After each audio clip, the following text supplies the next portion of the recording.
தமிழ் தடம் நேயர்களுக்கு வணக்கம். இன்று நம்மோடு உரையாட ஊடகவியலாளர் திரு கேப்ரியல் அவர்கள் இணைந்திருக்காங்க. அவங்க கூட பேசுறதுக்கு முன்னாடி தொடர்ச்சியாக நானும் கேப்ரியல் சாரும் கலந்துரையாடலாக நேர்காணலாக இந்த வீடியோ பண்ணிக்கிட்டே இருக்கோம். நீங்களும் அதிகமான ஆதரவு கொடுத்துக்கிட்டே இருக்கீங்க. நிறைய பாசிட்டிவான கமெண்ட்டையுமே தெரிவிக்கிறீங்க. நிறைய லைக்ஸும் வருது. ஸோ இன்னும் அதிகமான உங்களுடைய ஆதரவை எதிர்பார்க்கிறோம். ஏதாவது மாற்றம் வேணும், வேற ஏதாவது பத்தி டிஸ்கஸ் பண்ணணும் அப்படின்னா கூட நீங்க கீழே கமெண்ட்ல பதிவு பண்ணுங்க. கண்டிப்பாக அந்த கமெண்ட்டை பார்த்துட்டு நாங்க அதை பத்தி டிஸ்கஸ் பண்ணலாமா அப்படின்றத பத்தி டிஸ்கஸ் பண்ணிட்டு அப்புறம் டிஸ்கஸ் பண்றோம். வாங்க சார் கூட உரையாடலாம். வணக்கம். வணக்கம். அண்ணாமலை அவர்கள் நேற்று நீண்ட நாளுக்கு பிறகாக ஒரு பிரஸ் மீட் கொடுத்திருந்தாரு. அந்த பிரஸ் மீட் பார்க்கும் பொழுது அண்ணாமலை அவர்களுக்கு இந்த கூட்டணி ஏற்பட்டதுல உடன்பாடு இல்லையோ அப்படின்னு தோண வைக்கிற அளவுக்கான ஒரு பிரஸ் மீட்டா தான் இருந்திருக்கு. தலைவனுக்கு எம்எல்ஏ ஆகணும், அமைச்சர் ஆகணும் அப்படின்ற நோக்கம் இருக்கும். ஆனா ஒரு தொண்டனுக்கு தன்னுடைய கட்சி வளரணும் தான் நோக்கம் இருக்கும். நான் ஒரு தொண்டன் அப்படின்றாரு. என்ன சொல்ல வர்றாரு? இது இந்த கூட்டணி இன்னும் ஜெல்லாம இருக்கிறதுக்கு அண்ணாமலைக்கு ஒரு காரணமா? அதான் இப்ப அதிமுக பாஜக கூட்டணியை பொறுத்தளவுல நிறைய முரண்கள் கண்டிப்பா இருக்கு. ஆனா இப்ப நீங்க கேட்கிற விஷயம் என்னன்னா, இந்த கூட்டணி முறிவதற்கான வாய்ப்பு இருக்கா அப்படின்ற விஷயத்த கேட்குறீங்க. என்ன பொறுத்தளவு அதுக்கான வாய்ப்புகள் ரொம்ப குறைவு அப்படின்ற மாதிரிதான் பாக்குறேன். ஏன்னா இப்ப அதிமுகவுக்கு பாஜக தேவை. ஒண்ணு பேசிக் நம்பர்ஸ் வைஸ் பார்த்தோம்னா அதிமுகவுக்கு பாஜக தேவை, பேசிக்கான ஒரு ஃபேக்ட். ஏன்னா இப்ப ஆன்டி டிஎம்கே ஓட்ஸ் எல்லாம் கன்சாலிடேட் பண்ண வேண்டிய ஒரு அவசியம் இருக்கு. அந்த வகையில பாஜகவோட தான் போய் ஆகணும். ரெண்டாவது இன்னொரு முக்கியமான விஷயம் என்னன்னா, நீங்க பாஜகவோட அலையன்ஸ் இப்ப ஃபார்ம் பண்ணிட்டீங்க. அலையன்ஸ் ஃபார்ம் பண்ணிட்டு நீங்க திரும்ப அலையன்ஸை பிரேக் பண்றீங்கன்னா அதனால உங்களுக்கு எந்த பிரயோஜனமும் கிடையாது. நீங்க அலையன்ஸ் ஃபார்ம் பண்ணாம இருந்தா கூட ஆன்டி பிஜேபி ஓட்ஸ் மேபி கொஞ்சம் உள்ள வரலாம், அந்த மாதிரியான சாத்தியக்கூறுகள்லாம் உண்டு. ஆனா நீங்க இப்ப பாஜகவோட அலையன்ஸ் வச்சுட்டீங்க. அதனால எப்படியுமே ஆன்டி பிஜேபி ஓட்டர்ஸ் உங்களை நம்ப மாட்டாங்க, கொஞ்சம் கூட நம்ப மாட்டாங்க. ஸோ அதனால பாஜகவோட கூட்டணியை முறிக்கிறதால உங்களுக்கு எந்த லாபமும் கிடையாது. கூட்டணி வச்சீங்கன்னா அட்லீஸ்ட் பாஜகவோட ஓட்ஸாவது உங்களுக்கு உள்ள வரும். இந்த மாதிரிதான் அரசியல்வாதிகள் கணக்கப்படுவாங்க. அதனால இந்த கூட்டணியை அதிமுக உடைக்க முயற்சி பண்ண மாட்டாங்க. பிரச்சனைகள் நிறைய வந்தாலும் கண்டிப்பா இந்த கூட்டணியை முறிக்க மாட்டாங்க. அதே மாதிரி பாஜகவை பொறுத்தளவுல அவங்களும் இந்த கூட்டணியை உடைக்கிறதுக்கு விரும்ப மாட்டாங்க. அவங்களுக்கு பெரிய ஆப்ஷன்ஸ் எதுவும் கிடையாது. ஏன்னா இப்ப பாஜகவை பொறுத்தளவுல 24ல நாங்க மாற்று அரசியலுக்கான ஒரு சக்தி அப்படின்ற மாதிரி அவங்கள ப்ரொஜெக்ட் பண்ணிக்கிறாங்க. 2 திராவிட கட்சிகளையும் அவங்க அப்போஸ் பண்றாங்க. இப்ப என்ன பண்ணிட்டாங்க, அதிமுகவோட போய் சேர்ந்துட்டாங்க. ஸோ அந்த இமேஜ் அவங்களுக்கு உடஞ்சிருச்சு ஆல்ரெடி. நீங்க அதிமுகவோட போய் சேரும் போதே மாற்று அரசியலுக்கான சக்தி நாங்க அப்படின்ற இமேஜ் உங்களுக்கு உடஞ்சிருச்சு. மாற்று அரசியலுக்கான சக்தியா பாஜகவை 24ல ப்ரொஜெக்ட் பண்ணும்போது அண்ணாமலை அவர்களை லீடரா தமிழ்நாட்டில் ப்ரொஜெக்ட் பண்ணீங்க. இப்ப அண்ணாமலை அவர்களை நீங்க ஓரமா சைட்லைன் பண்ணிட்டீங்க. இப்ப நீங்க நயனார் நாகேந்திரன் அவர்களை ப்ரொஜெக்ட் பண்றீங்க. நயனார் நாகேந்திரன் அவர்கள் மாற்று அரசியலுக்கான ஒரு ஃபேஸா அவர் இருக்க வாய்ப்பு கம்மி. அதுக்கான ஃபேஸ் கிடையாது. ஏன்னா அவரு ஏடிஎம்கே பேக்ரவுண்ட்ல இருந்து வந்தவர், ஒரு ட்ரெடிஷனல் பொலிட்டிஷியன். அவர் அண்ணாமலை மாதிரி ஒரு அரசு அதிகாரி, அதிரடியா பேசக்கூடியவர், அந்த மாதிரியான கேரக்டர் கிடையாது. ஸோ இப்போ நீங்க அதிமுகவோட கூட்டணி வச்சுட்டீங்க, உங்களோட அந்த இமேஜ் உடஞ்சு போச்சு. திரும்ப நீங்க அதிமுக கூட இருந்து பிரிஞ்சு தனியா அந்த பழைய இந்த இமேஜை ரீபில் பண்ண முடியாது. ஸோ அதனால இந்த கூட்டணியை அதிமுகனாலையும் உடைக்க முடியாது, பாஜகனாலையும் உடைக்க முடியாது. என்ன பிரச்சனைகள் இருந்தாலும் 2 பேரும் மோஸ்ட்லி சேர்ந்துதான் இருக்கணும், சேர்ந்து பயணிக்கலாம். ஆனா அது கிரவுண்ட்ல ஒர்க்கே ஆகல அப்படின்னும் பொழுது எப்படி சேர்ந்து பயணிச்சு அது என்ன பயணம் தரும்ன்றீங்க? இன்ஃபேக்ட் நான் எப்படி பாக்குறேன்னா, அமித்ஷாவை பொறுத்தவரை அவருக்கு தெரியும் அதிமுகவுக்கு வேற ஆப்ஷன் கிடையாது. அவங்க அந்த கூட்டணியை விட்டு பிரிந்து போக வாய்ப்பே கிடையாது. பாஜகவுக்கு ஆப்ஷன் இருக்கா? பாஜகவுக்கும் ஆப்ஷன் இல்லை. அதனாலதான் மாத்தி ப்ரெஷர் போட்டுக்கிறாங்கன்றேன். ஸோ அமித்ஷா அவர்களை பொறுத்தளவுல நம்ம என்னதான் குடைச்சல் கொடுத்தாலும் அதிமுகவுக்கு ஒரு வழி இல்லை, அவங்க அந்த கூட்டணியை உடைக்க முடியாது. அதே மாதிரி பாஜகவுக்கும் அதே தான். இபிஎஸ் அவர்கள் என்ன பண்றாரு, இல்ல நான் தான் சிஎம், அதிகார பகிர்வெல்லாம் ஒன்றும் கிடையாது, அதிமுக தலைமையில தான் ஆட்சி அப்படின்றத ஸ்ட்ராங்கா அவரு சொல்லிக்கிட்டு இருக்காரு. அப்படி சொன்னாலும் பாஜகவாலையும் கூட்டணியை விட்டுலாம் வெளில போயிட முடியாது. கண்டிஷன்ஸ் எல்லாம் வச்சுக்கிட்டு இதை செய்யலன்னா நாங்க வெளில போயிடும்ன்ற மாதிரிலாம் சொல்ல முடியாது. ஸோ அதனால 2 பேருக்குமே 2 பேர் தேவை. அதனால மாத்தி அவங்க ப்ரெஷர் போட்டுக்கிறாங்க. பட் ஏதோ ஒரு பாயிண்ட்ல குவாய்ட்டா ஒரு அண்டர்ஸ்டாண்டிங் வந்துருவாங்கன்னு தான் பாக்குறேன். ஏன்னா அமித்ஷா அவர்கள் கண்டினியூ சொல்லிக்கிட்டே இருக்காரு. அண்ணாமலை அவர்கள் சொன்னதுபடி 3 தடவை சொல்லியாச்சு. இவர் அதுக்கு பதிலடி கொடுத்துக்கிட்டே இருக்காரு. இபிஎஸ் அவர்களும் டைரக்டா பதிலடி கொடுக்கலனாலும் அதுக்கு நேர் ஆப்போசிட்டான விஷயத்த இபிஎஸ் அவர்கள் சொல்றாரு. ஸோ நேச்சுரலா இப்ப இது எவ்வளவு நேரம் தான் பண்ண முடியும்? பண்ணிக்கிட்டே இருந்தா அமித்ஷா அவர்கள் வீக்கா தான் ப்ரொஜெக்ட் ஆவார். அமித்ஷா அவர்களோட வார்த்தைக்கு ஒரு அர்த்தம் இல்லை அப்படின்ற மாதிரி தான் ஆகும். ரெண்டாவது இபிஎஸ் அது ஸ்ட்ராங்கா காட்டும், அமித்ஷா அவர்களை மீறி அவர் செயல்படுறாரு அப்படின்ற மாதிரியும் காட்டும். ஸோ ஒரு பாயிண்ட்டுக்கு அப்புறம் அவரு குவாய்ட் ஆயிடுவார் அப்படின்ற மாதிரி தான் பாக்குறேன். அண்ணாமலை அவர்களை பொறுத்தளவுல பர்டிகுலரா அவரு எடுத்துக்கிட்டோம்னா, அவர் இப்ப என்ன பண்றாரு, டெஃபினட்டா அதிமுகவுக்கு டேமேஜ் ஏற்படுத்தக்கூடிய விஷயத்தை தான் பண்றாரு. அவர் அந்த அதிமுகவுக்கு டேமேஜ் ஏற்படுத்துறாருன்னா அது என்டிஏக்கான டேமேஜ் தானே? கண்டிப்பா அந்த அலையன்ஸ்க்கான டேமேஜ் தான், 100% அந்த அலையன்ஸ்க்கான டேமேஜ் தான். அண்ணாமலை அவர்களோட ஸ்டாண்ட் என்னன்னா, பிஜேபி ஒரு மாற்று அரசியல் சக்தியா இருக்கணும்ன்றதுதான் அவரோட ஸ்டாண்ட். அந்த ஸ்டாண்டை மீறி இப்ப ஒரு அலையன்ஸ் வந்து ஃபார்ம் ஆயிருக்கு. ஸோ இந்த அலையன்ஸ்ல அண்ணாமலை அவர்களுக்கு பெரிய உடன்பாடு கிடையாது. இப்ப என்ன பண்றாருன்னா, அந்த அலையன்ஸுக்கு டேமேஜ் ஏற்படுத்தக்கூடிய விஷயங்கள் பண்றாரு. இப்ப அந்த விஷயத்த அவர் பேசினதுக்கு அப்புறம் மீடியாலாம் பார்த்தோம்னா நேத்து பிரைம் டைம்ல அதை டிபேட் பண்றாங்க. ஸோ அந்த வகையில் இது கண்டிப்பா அந்த அலையன்ஸுக்கு டேமேஜ் ஏற்படுத்துது. ஆனா அண்ணாமலை என்ன பண்றாரு, கம்ஃபர்டபுளா அமித்ஷாவை யூஸ் பண்ணிக்கிறார். அமித்ஷா அவர்கள் இந்த மாதிரி பேசியிருக்காரு, கூட்டணி ஆட்சி தான் அப்படின்ற விஷயத்த 3 தடவை அவர் பேசியிருக்காரு. ஸோ என்னோட கட்சி தலைமை அதை சொல்லுது, ஒரு தொண்டனா நான் அதையே நானும் சொல்றேன். ஸோ அதுல எந்த தப்பும் கிடையாது, கட்சி சொல்றதான தொண்டன் சொல்ல முடியும். ஸோ ஒரு பார்ட்டி டிசிப்ளினுக்கு உட்பட்டு நான் செயல்படுறேன் அப்படின்ற மாதிரி அவரு பண்ணிடுறாரு. ஸோ அவர் பார்ட்டிக்கு டேமேஜ் ஏற்படுத்தினாலும் அதுல இருந்து அவரை ப்ரொடெக்ட் பண்ணிக்கிறதுக்கு ஒரு ஆப்ஷன் இருக்கு.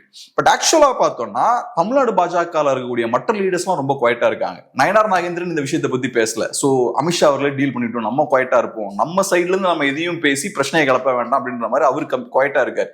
மற்ற எந்த லீடர்ஸுமே இந்த விஷயங்கள் பத்தி பெருசா பேசல. பட் அண்ணாமலை மட்டும் இதை பேசுறாரு. பேசிக்கிட்டு ஏன் நீங்க டேமேஜ் ஏற்படுத்துறீங்க அப்படின்ற கேள்வி வரும்போது நான் எதுவுமே பண்ணல, அமித்ஷா அவர்கள் தான் சொன்னாரு, ஸோ நான் அவரோட ஸ்டாண்ட்ல தான் நான் நிற்கிறேன் அப்படின்ற மாதிரி ஹேண்டிலும் பண்ணிக்கிறார்.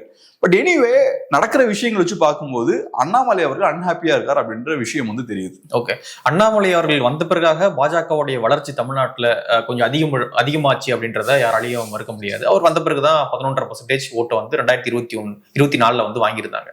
இப்படி அண்ணாமலையால பாஜக வளர்ந்திருக்கு. இப்போ அண்ணாமலை அவர்களை ஓரம் கட்டிட்டு 2026 பாஜக கூடுதலான வாக்குகளை வாங்கும், தொகுதியை வந்து வெற்றி பெறும் அப்படின்னு நினைக்கிறது ஒரு வெற்றிக்கான வாய்ப்பா இருக்கும். எப்படி பாக்குறீங்க? இப்ப என்னன்னா, அண்ணாமலை அவர்களோட ஸ்ட்ராட்டஜி எடுத்துக்கிட்டோம்னா பாஜக கட்சி கண்டிப்பா வளரும். களத்துல நீங்க பாஜக கட்சியை வளர்க்கலாம், அதே மாதிரி அதிமுகவையும் வேகமா பலவீனப்படுத்தலாம். ஸோ அதிமுகவை வேகமா நீங்க பலவீனப்படுத்தினாலே பாஜகவுக்கு க்ரோ ஆகிறதுக்கான ஸ்பேஸ் வந்து டெஃபினட்டா கிரியேட் ஆகும். ஆனா அண்ணாமலையோட ஸ்ட்ராட்டஜி உங்களுக்கு சீட்ஸ் கொடுக்காது. ஆனா இப்ப நீங்க அதிமுகவோட டிராவல் பண்ணீங்கன்னா, ஒழுங்கா டிராவல் பண்ணீங்கன்னா உங்களுக்கு சீட்ஸ் அது கன்வெர்ட் ஆகும் இல்லையா? சோ அதிமுக அவங்க ஆட்சியை பிடிக்கணும் அப்படின்றதான அவங்களுடைய குறிக்கோளா இருக்கு. பிஜேபி தமிழ்நாட்டுல பிஜேபியோட ஆட்சின்றாங்க அவங்க. சோ அப்படி இருக்கும்பொழுது அதிமுக கூட்டணி வச்சு அதிமுக பலப்படுத்திக்கிட்டே இருந்தா அப்படின்னா இவங்க எப்படி என்னைக்கு இவங்க ஆட்சிக்கு வர்றது? இவங்க அதான் 2 ஆப்ஷன், உங்களுக்கு உங்க கட்சியை க்ரோ பண்ணணுமா இல்லைன்னா எனக்கு இம்மிடியட்டா சீட்ஸ் வேணுமா, இந்த 2 ஆப்ஷன் தான் பிஜேபிக்கு இருக்கு. ஆட்சியை பிடிக்கிற ஆப்ஷன் பிஜேபி கிடையாது. தனியா அவங்களால பவரை 26ல கேப்சர் பண்ண முடியாது. ஸோ அந்த ஆப்ஷன் வந்து டெஃபினட்டா கிடையாது. இருக்கிற 2 ஆப்ஷன் என்ன, ஒன்லோ பாஜகவை நீங்க க்ரோ பண்ணலாம், ஓட் பர்சன்டேஜை கொஞ்சம் இன்க்ரீஸ் பண்ணலாம், உங்களோட பேஸை ஸ்ட்ரென்தன் பண்ணலாம், அதிமுகவை வீக்கன் பண்ணலாம். இது ஒரு ஆப்ஷன்.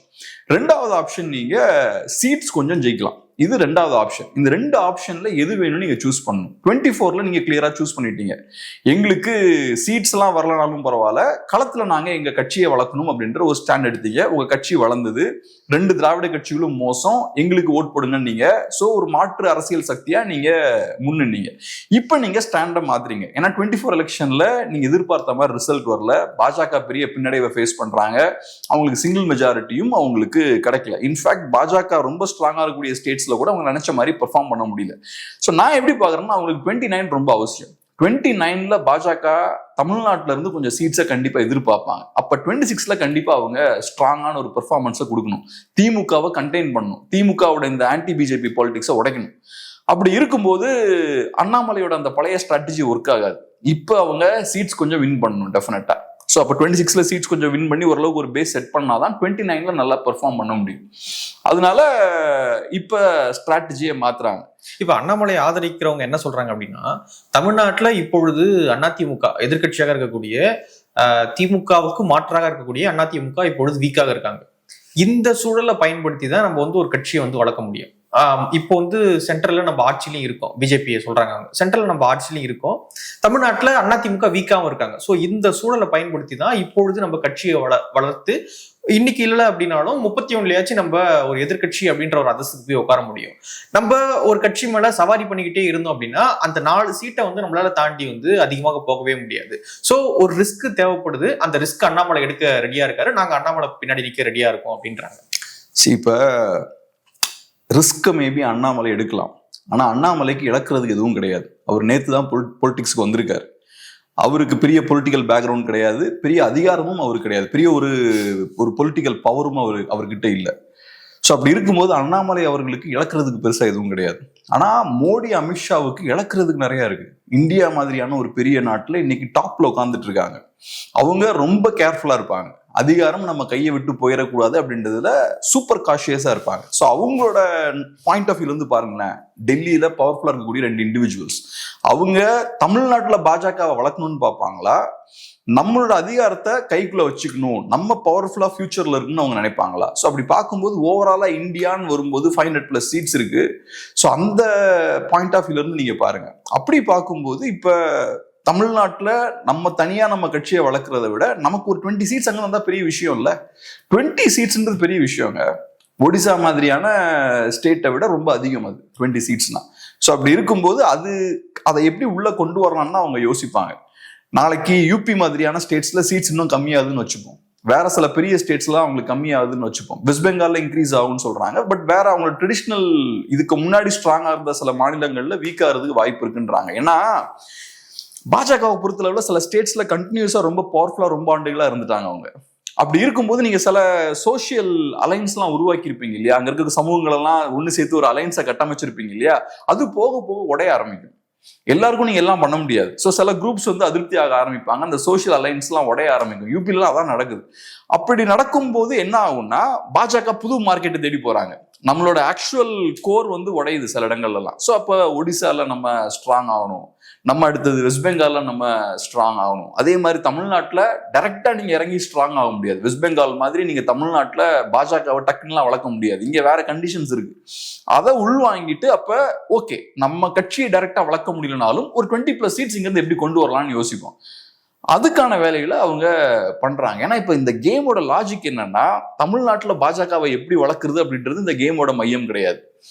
பாஜக பாயிண்ட் ஆஃப் வியூல இருந்து பார்க்கும்போது நம்ம அதிகாரத்தை எப்படி தக்க வைக்கலாம். இப்ப யோசிச்சு பாருங்க, நாளைக்கே பாஜக கையில இருந்து பவர் போச்சுன்னா Modi Amit Shah point of view இருந்து யோசிச்சு பாருங்க, சும்மா விடுவாங்களா என்ன? ஸோ அதனால அதிகாரம் ரொம்ப அவசியம். ஓகே. இன்னொரு பக்கம் பாத்தீங்கன்னா எடப்பாடி பழனிசாமி அவர்கள் தமிழகத்தை காப்போம் மக்களை மீட்போம் அப்படின்ற பயணத்தை வந்து மேற்கொண்டிருக்காரு. அந்த பயணத்துல வந்து பேசும்போது என்ன சொல்றாரு அப்படின்னு பாத்தீங்கன்னா, இன்னும் பெரிய கட்சி வந்து யாரும் எதிர்பார்க்காத ஒரு பெரிய கட்சி எங்களோட அலைன்ஸுக்கு வர காத்திருக்காங்க அப்படின்னு வந்து சொல்றாரு. என்ன கட்சியா இருக்கும் இது? ஒரு பிளஃப் அப்படின்ற மாதிரி தான் நான் பாக்குறேன். பிளஃப் வாங்கல, சும்மா அப்படி லைட்டா போட்டு லைட்டா ஒரு பயத்தை காட்டுறதுதான்.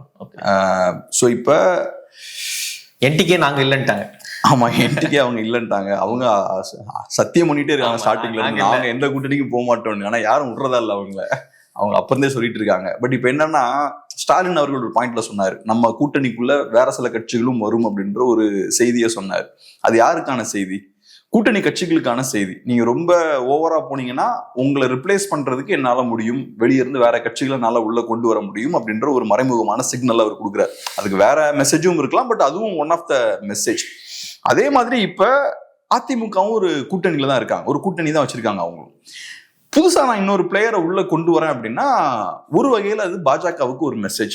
நீங்க நிறைய பிரச்சனை பண்ணிக்கிட்டே இருக்கீங்க, நிறைய டேமேஜ் ஏற்படுத்திட்டே இருக்கீங்க, எங்க கிட்ட டிவிகேன்னு ஒரு ஆப்ஷனும் இருக்கு, மேபி எங்களுக்கு தேவைப்பட்டா அவங்களுக்கு நாங்க அதிகப்படியான கன்செஷன் கொடுத்து நிறைய எக்ஸ்ட்ரா கன்செஷன் கொடுத்து நாங்க உள்ள கொண்டு வரதுக்கும் வாய்ப்பு இருக்கு அப்படின்ற ஒரு பாயிண்ட்டை வந்து அவரு சொல்ல ட்ரை பண்றாருன்னு நினைக்கிறேன் மறைமுகமா. அதே மாதிரி சொல்ல வர்றது டிவிகேவை தான் இருக்கும்னு நினைக்கிறேன் இல்லையா? ஏன்னா பெரிய கட்சினா வேற யாரும் சொல்ல முடியும். டிவிக்கே தான் கொஞ்சம் பெரிய, அட்லீஸ்ட் பெரிய கட்சின்னு அவங்களுக்கு ஓட் ஷேர் எதுவும் கிடையாது. மதிமுக அங்க பிரச்சனைல இருக்கா, அந்த கட்சியா இருக்காதா? பெரிய கட்சின்ற டெபினிஷன்குள்ள ஃபிட் ஆகிற மாதிரி தெரியல மதிமுக. அதனால மதிமுக வர மாதிரி இருந்தாலும் அது இந்த வார்த்தையில அது கிடையாது. அவன் அந்த பெரிய கட்சி அப்படின்ற அந்த டெபினிஷனுக்குள்ள ஃபிட் ஆக மாட்டேங்கிறாங்களே அவங்க. அதனால எனக்கு என்னமோ டிவிகேவா தான் இருக்கும்னு சொல்லி நினைக்கிறேன் அவர் மென்ஷன் பண்றது. பிளஸ் அவங்க எந்த கணக்குள்ள இன்னும் ஃபிட் ஆகல. அப்படி இருக்கும்போது பாஜக ரொம்ப பிரச்சனை கொடுத்துக்கிட்டே இருந்தீங்கன்னா நாங்க டிவிகேவை உள்ள இறக்க தயங்க மாட்டோம்னு ஒன்று சொல்றாருன்னு நினைக்கிறேன். பட் எனக்கு என்னமோ அதெல்லாம் ஆப்ஷன்ஸ் ரொம்ப கம்மி. அதே மாதிரி திமுக கூடிய மற்ற கூட்டணி கட்சிகளுக்கும் ஒரு ஆஃபர் அவர் கொடுக்குறாரு, உள்ள வந்தா பெட்டரா இருக்குன்ற மாதிரி ஒரு ஆப்ஷன் ஓபன் பண்றாரு. அதுக்கான வாய்ப்புகளும் ரொம்ப கம்மி. இப்ப பாருங்களேன், திமுக கூட்டணியில் கூடிய கட்சிகள்லாம் உடனே ரெஸ்பாண்ட் பண்றாங்க. அவங்க எல்லாம் இல்ல நாங்க இங்கதான் இருப்போம் அப்படின்னு அவங்களோட விசுவாசத்தை காட்டுறாங்க. ஸோ அவங்களுக்கு திமுகவுக்கு எந்த ஒரு அசௌகரியமும் ஏற்படுத்திடக்கூடாது அப்படின்றதுல கூட்டணி கட்சிகள் ரொம்ப கவனமா இருக்காங்க. ஸோ அந்த அளவுக்கு திமுக ஸ்ட்ராங்கா இருக்காங்க. இந்த சிறிய கட்சிகள்லாம் திமுகவை சார்ந்து இருக்காங்க. பாக்கி இருக்கிறது டிவிகே தான். டிவிகேவும் நம்ம ஏற்கனவே நிறைய பேசிட்டோம். புது கட்சி, ஃபர்ஸ்ட் எலெக்ஷன்ல மாற்று அரசியலுக்கான வாக்குகள்லாம் வரும். விஜயும் அதே மாதிரி ஃபர்ஸ்ட் எலெக்ஷன்லேயே போய் காம்ப்ரமைஸ் ஆகிட்டா அவரோட இமேஜும் உடஞ்சு போயிடும். ஸோ அதனால ஃபர்ஸ்ட் எலெக்ஷன்ல டிவிகே டெஃபினட்டா போய் ஏடிஎம்கேயோட சேர மாட்டாங்கன்னு நினைக்கிறேன். அதனால என்னதான் சண்டை தகராறுலாம் இருந்தாலும் பாஜகவும் அதிமுகவும் சேர்ந்து தான் டிராவல் பண்ணுவாங்க அப்படின்றது என்னோட கணிப்பு. இந்த அலையன்ஸை உடைச்சா அது அவங்களுக்கு டேமேஜ் தான். ஒன்றும் நீங்க ஃபார்ம் பண்ணாம இருந்திருக்கணும். ஆனா நீங்க ஃபார்ம் பண்ணிட்டு சண்டை போட்டுட்டு இருக்கீங்க. சண்டை போடுறது கூட செகண்ட் ஸ்டேஜ் தான். நீங்க கூட்டணியை உடைச்சிங்கன்னா அது தேர்ட் ஸ்டேஜுக்கு போயிடும். தேர்ட் ஸ்டேஜ் உங்களுக்கு இன்னும் ரொம்ப டேமேஜை ஏற்படுத்தும். அதனால செகண்ட் ஸ்டேஜ்லேயே நீங்க டேமேஜ் கண்ட்ரோல் பண்ணிட்டு அமைதியாக உட்காந்துக்கிறது பெட்டர். தேர்ட் ஸ்டேஜ்ல போய் நீங்க அலைன்ஸ் எல்லாம் பிரேக் பண்ணிட்டீங்கன்னா அதுக்கப்புறம் 2 மாசம் நம்ம ஆளுங்க டிஸ்கஸ் பண்ணுவாங்க. அதை அங்க போனாரு, இங்க போனாரு, கார் அங்க நின்றுச்சு, அவரை வீட்டுக்கு போனாரு, இவரை பார்த்தாரு, இவர் ஃபோன் கால் பண்ணாருன்னு பேசிக்கிட்டே இருப்பாங்க. அது நல்லது இல்லை உங்க கூட்டணிக்கு. ஓகே, இந்த பயணம் தமிழகத்தை மீட்போம் மக்களை காப்போம் அப்படின்ற இந்த பயணத்துல பழனிசாமி அவர்கள் தொடர்ச்சியாக நிறைய விஷயங்கள் குறித்து பேசுறாரு. தமிழ்நாட்டினுடைய சறுக்குகள், ஸ்டாலின் அரசனுடைய சறுக்கல்கள் குறித்து பேசிக்கிட்டே இருக்காரு. அதுக்கப்புறம் கவுண்டர் கொடுக்கும் விதமாக ஸ்டாலின் அவர்களுடைய பேச்சுக்கும் கவுண்டர்லாம் நிறைய கொடுக்குறாரு. நான் ஏழை வீட்டு ஒரு ஒரு ஆள், நான் ஏழை வீட்டுல இருந்து வந்திருக்கேன். ஸோ என்னால சுந்தரா டிராவல்ஸ் போல ஒரு பஸ்ஸில் தான் போக முடியும், உங்க அப்பா போல நான் கோடீஸ்வரன் கிடையாது. ஸோ அப்படின்னு சொல்லி ஸ்டாலின் அவர்களுக்கு எல்லா இடத்துலையும் கவுண்டர் கொடுத்துக்கிட்டே வராரு. ஓரளவுக்கு மக்களோட கனெக்ட் ஆகிற மாதிரியான ஸ்பீச்சும் அவர் கொடுத்துட்டு இருக்காரு. ஓவராலா இந்த பயணத்தை எப்படி பாக்குறீங்க, ஸ்பீச் எப்படி பாக்குறீங்க? ஒரு விஷயம் என்னன்னா, இபிஎஸ் அவர்கள் மக்களோட கனெக்ட் ஆன ஒரு லீடர் தான். ஏன்னா அவர் சாதாரணமா கீழே இருந்து மேல வந்த ஒரு லீடர். ஸோ டெஃபினட்டா மக்களோட கனெக்ஷன் அவருக்கு இருக்கும். மக்கள் அவருக்கு பெட்டரா புரிஞ்சுக்கவும் முடியும். பட் இங்க டிஎம்கேவை பொறுத்தளவுல ஸ்டாலின் அவர்களா இருக்கலாம், உதயநிதி ஸ்டாலின் அவர்களா இருக்கலாம், அவங்களுக்கு மக்களோட அந்த கனெக்ஷன் பெருசா கிடையாது. அவங்க கிட்ட பெரிய ஒரு இன்ஸ்டிடியூஷன் இருக்கலாம், டிஎம்கே அப்படின்ற பெரிய ஒரு ஸ்தாபனம் அவங்களோட கண்ட்ரோலுக்கு கீழே இருக்கலாம், பெரிய பவர் இருக்கலாம். பட் அவங்களுக்கு என்ன பொறுத்தளவுல மக்களோட பெரிய கனெக்ஷன் கிடையாது, சாதாரண மக்களை பத்தின பெரிய அண்டர்ஸ்டாண்டிங்கும் கிடையாது அப்படின்ற மாதிரி தான் பாக்குறேன். நான் அதை ஏன் சொல்றேன்னா, தொடர்ச்சியாக அவங்க யூஸ் பண்ணக்கூடிய சில வார்த்தைகள்லாம் பார்த்தோம்னா அந்த புரிதல் இல்லாம பேசுறாங்க அப்படின்ற மாதிரி தான் எனக்கு தோணுது. குறிப்பா அந்த சுந்தரா டிராவல்ஸ்ன்ற வார்த்தை யூஸ் பண்ணும் போதே நான் யோசிச்சேன், அதை பார்க்கும் போதே நான் யோசிச்சேன், தப்பு பண்றாரு, அந்த வார்த்தையை யூஸ் பண்ணக்கூடாது. ஏன்னா இப்ப உங்ககிட்ட நிறைய பணம் இருக்கு, ஆனா நீங்க இன்னொருத்தன் வர வண்டியை வந்து சுந்தரா டிராவல்ஸ் மாதிரி ஓட்ட வண்டியில நீ வரன்ற மாதிரி சொல்றீங்கன்னா அது மக்கள்கிட்ட எடுபடாது. சாதாரண மக்கள் எப்படி பார்ப்பாங்க, உனக்கு என்ன பார்த்தா நக்கலா இருக்கா அப்படின்ற மாதிரி தான் சாதாரண மக்கள் பார்ப்பாங்க. ஸோ அந்த பேசிக்கான ஒரு அண்டர்ஸ்டாண்டிங் இல்லை பாருங்க அவங்களுக்கு. அதே மாதிரி இபிஎஸ் அவர்கள் தவழ்ந்து போய் பதவிக்கு வந்தார் அப்படின்ற விஷயம் சொல்றது இல்லையா, இதெல்லாம் உங்களுக்கு வேணா நாங்க ரொம்ப ஸ்ட்ராங்கா இருக்கும் அப்படின்ற மாதிரி நீங்க ஃபீல் பண்றதுக்கு யூஸ் ஆகும். பப்ளிக் இதை அப்படி பார்க்க மாட்டாங்க. சாதாரண மக்களை பொறுத்தளவுல ஒவ்வொரு நாளும் ஏகப்பட்ட அவமானங்களையும் அசிங்கங்களையும் பட்டுதான் அவங்க வாழ்ந்துட்டு இருக்காங்க. ஒவ்வொரு இண்டிவிஜுவலும் அப்படிதான். நான், நீங்க எல்லாருமே கீழே இருந்து மேலே ஏறி வர எல்லாருக்குமே ஒவ்வொரு நாளும் வாழ்க்கையில நிறைய அவமானங்களை ஃபேஸ் பண்ண வேண்டியிருக்கும், நிறைய நேரங்கள்ல இறங்கி போக வேண்டியிருக்கும். இந்த விஷயங்கள் நடக்கும். சாதாரணமா ஒரு பணக்கார வீட்டு பிள்ளைக்கு இதெல்லாம் இருக்காது. அவனுக்கு எல்லா விஷயமுமே ஸ்மூத்தா நடந்து முடிஞ்சிடும். ஸோ நீங்க இன்னொருத்தர் கீழே இருந்து மேல ஏறி வர நீ இந்த மாதிரி தவழ்ந்து வந்து பவருக்கு வந்து அப்படின்னு சொல்றாருன்னா மக்கள் எப்படி பார்ப்பாங்க? அதை மக்கள் யாரோட ஐடென்டிஃபை ஆவாங்க? இது திமிர்ல இருந்து பேசுறாங்கன்னா மக்கள் பார்ப்பாங்க. உங்களுக்கு அது தேவையில்லை. உங்களுக்கு உங்க அப்பா தூக்கி அதிகாரத்தை கையில கொடுத்துட்டாரு, அதனால உங்களுக்கு யாரு காத்தையும் பிடிக்க வேண்டிய தேவையில்லை, எங்கேயும் இறங்கி போக வேண்டிய தேவை உங்களுக்கு இல்லை. எல்லாமே கம்ஃபர்டபுளா நடந்துருச்சு. ஆனா இந்த பேசிக்கான புரிதல் இல்லாம நீங்க பப்ளிக்ல பேசக்கூடாது. ஸோ இந்த சுந்தரா டிராவல்ஸ்ன்ற வார்த்தை யூஸ் பண்ணும்போது நான் யோசிச்சேன், தப்பான வார்த்தையை அவருக்கு யூஸ் பண்ணியிருக்காரு. இது சாதாரண மக்களுக்கு பார்க்கும்போது இரிட்டேஷனா தான் இருக்கும் அப்படின்னு யோசிச்சேன். டெஃபினட்டா அதே மாதிரி இவரு இபிஎஸ் அதை கரெக்டா பிடிச்சிக்கிட்டாரு. நான் சாதாரண வீட்டு பிள்ளை, நான் ஒரு விவசாயி, மம்பட்டியை தூக்கி வளர்ந்தவனா, வேலை பார்த்து வந்தவன். ஸோ அப்படி இருக்கும்போது நான் சாதாரண வண்டியில தான் நான் வருவேன், உங்களை மாதிரி எனக்கு பெரிய பணம்லாம் இல்லை அப்படின்ற மாதிரி அவரு பேசுறாரு. அது போக அந்த சுந்தரா டிராவல்ஸ் அப்படின்ற வார்த்தையை வேற ஒரு இடத்துல அவர் கனெக்ட் பண்றாரு. இந்த இடத்துல கனெக்ட் பண்றாரா, நம்ம ஸ்டேட் கவர்மெண்டோட பஸ்ஸஸ்லாம் இருக்குல்ல, கவர்மெண்ட் பஸ்ஸஸ்லாம் சுந்தரா டிராவல் கண்டிஷன்ல தான் இருக்கு அப்படின்ற மாதிரி அதை அங்க கனெக்ட் பண்றாரு. ஸோ அந்த இஷ்யூவை அவர் பெர்ஃபெக்டா யூஸ் பண்ணிட்டார். அதுபோக இன்னொரு விஷயம் என்னன்னா, எஸ்பெஷலி பூம்புகார்ல பேசினார் நினைக்கிறேன். பூம்புகார்ல நல்ல எனர்ஜி இருந்தது அந்த கிரௌட்ல. இந்த விஷயம் எல்லாம் பேசும்போது நான் அந்த வீடியோவை பார்க்கும்போது நல்ல கூட்டம், நல்ல எனர்ஜியும் இருந்தது. பெரிய அளவுல மீடியா கவரேஜ் அது கிடைக்கலனாலும் அந்த ஏரியாஸ்ல டெஃபினட்டா இபிஎஸ் வந்து இம்பாக்டை ஏற்படுத்திட்டு தான் இருக்காரு. லோக்கல்ல ஏற்படுத்திட்டு தான் இருக்காரு. ஸ்டார்டிங்ல நமக்கு பெருசா இம்பாக்ட் இல்லாத மாதிரி தெரிஞ்சுது. இன்ஃபேக்ட் நீங்க இதுல நோட் பண்ணி பாருங்களேன், இப்ப அவரு இந்த கோயில் பணத்தை யூஸ் பண்ணி கல்லூரிகள்லாம் கட்டுறாங்கன்ற விஷயம் பேசும்போது அது பெரிய இஷ்யூ ஆச்சு. ஆனா இதெல்லாம் பெரிய நியூஸ் ஆக மாட்டேங்குது. சுந்தரா டிராவல்ஸ் மேட்டர் பேசுறதா இருக்கலாம், மற்ற இஷ்யூஸ் அவர் பேசுறதா இருக்கலாம், அதெல்லாம் பெரிய நியூஸ் ஆக மாட்டேங்குது. ஸோ இப்போ திமுகவுக்கு டேமேஜ் ஏற்படுத்தக்கூடிய விஷயத்தை இபிஎஸ் செய்யும் போது அது பெருசாக நியூஸ் ஆக மாட்டேங்குது. அதிமுகவுக்கு டேமேஜ் ஏற்படுத்தக்கூடிய விஷயத்தை அவர் செய்யும் போது ஃபுல்லா அது நியூஸ் ஆகுது. ஸோ அதுவுமே இதுல பச்சையா வெளிப்படுது. நான் பார்த்த அளவுல பூம்புகார்ல அவர் பேசினதெல்லாம் நல்லா பவர்ஃபுல்லா தான் இருந்தது. நல்ல மக்கள் நிறைய பேர் இருக்காங்க, நல்ல ஒரு எனர்ஜியும் இருந்தது. ஸோ அப்படி இருக்கும்போது அதுக்கு இந்த அளவுக்கு ஹைலைட் கிடைக்கலையே. ஓகே, அப்ப இவங்க செலக்ட் பண்றாங்க இது நியூஸ் ஆகணும், இது நியூஸ் ஆகக்கூடாது அப்படின்னு. ஆமா, ஏதோ எல்லாம் அந்த ஸ்ட்ரிங்ஸ் எல்லாம் புல் பண்ணுவாங்கம்பாங்கல்ல இப்ப பப்பட் ஷோல, அந்த மாதிரி ஸ்ட்ரிங்ஸ் எல்லாம் புல் படப்படுது அப்படின்றதும் தெரியுது. இன்னொன்னு எடப்பாடி பழனிசாமி அவர்கள் டச் பண்றாங்க வாரிசு அரசியல். தமிழ்நாட்டுல வந்து வாரிசு அரசியல் இருக்கு, நீங்க இருக்கீங்க, உங்க பிள்ளை இருக்காரு, உங்க பேரா இருக்காரு, ஸோ இப்படியே தான் வந்துட்டு இருக்கோம். ஆனா வந்து நாங்க அப்படி கிடையாது அப்படின்ற ஒரு விஷயத்த வந்து சொல்றாரு. ஸோ இது எப்படி பாக்குறீங்க? என்ன பொறுத்தளவுல இபிஎஸ் அவர்களுக்கு இதுதான் ஒரு ட்ரம்ப் கார்டு நான் பாக்குறேன். ஏடிஎம்கேவுக்கு இருக்கக்கூடிய ஒரு ட்ரம்ப் கார்டுனா இதுதான். டிஎம்கேவோட வீக்னஸே அவங்களோட வாரிசு அரசியல் தான். ஆனா சர்ப்ரைசிங்லி நம்மளோட மீடியாவும் சரி, இங்க இருக்கக்கூடிய பிரதான அரசியல்வாதிகளும் சரி, பெரும்பான்மையான அரசியல்வாதிகளும் சரி, டிஎம்கேவோட அந்த வீக்னஸை டச் பண்ண மாட்டாங்க. டிஎம்கேல வாரிசு அரசியல் இருக்கு, அது அவங்களோட பலவீனம்னு தெரியும். பட் இருந்தாலும் அந்த வீக்னஸை யாருமே டச் பண்ண மாட்டாங்க.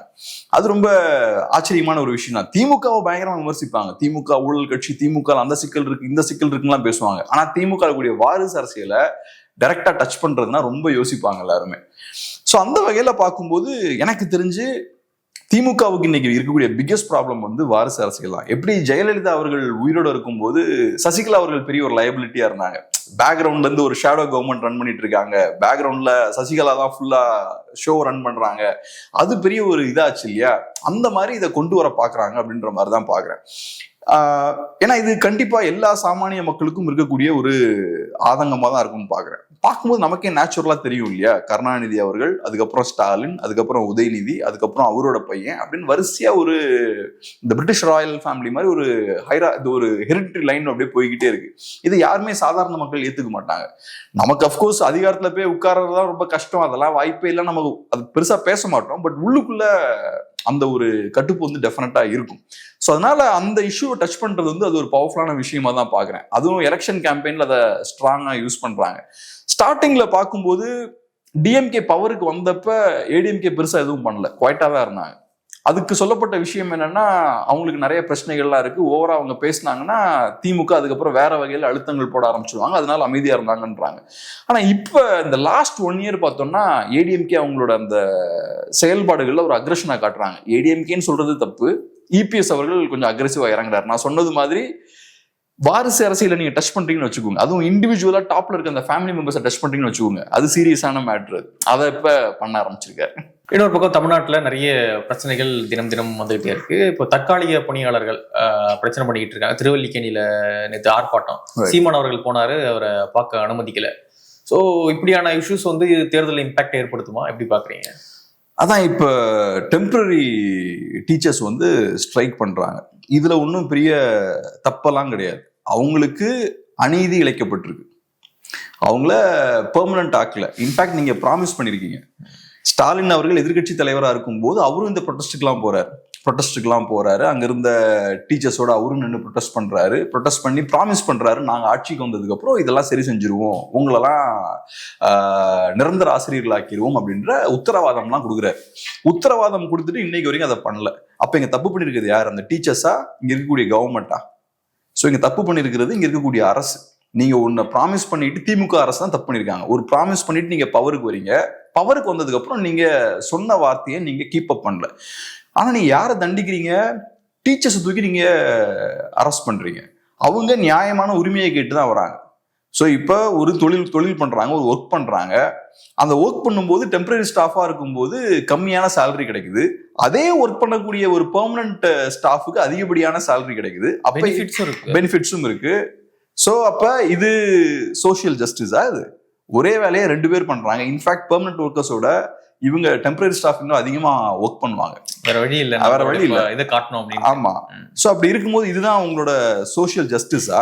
அப்ப நியாயம் கேட்டு வெளியே வந்து போராடுறது அவங்க எல்லா உரிமையும் இருக்கு. அப்படி நியாயத்துக்காக வெளியே வந்து போராடும் போது நீங்க என்ன பண்றீங்க? அவனை தூக்கி அரெஸ்ட் பண்றீங்க.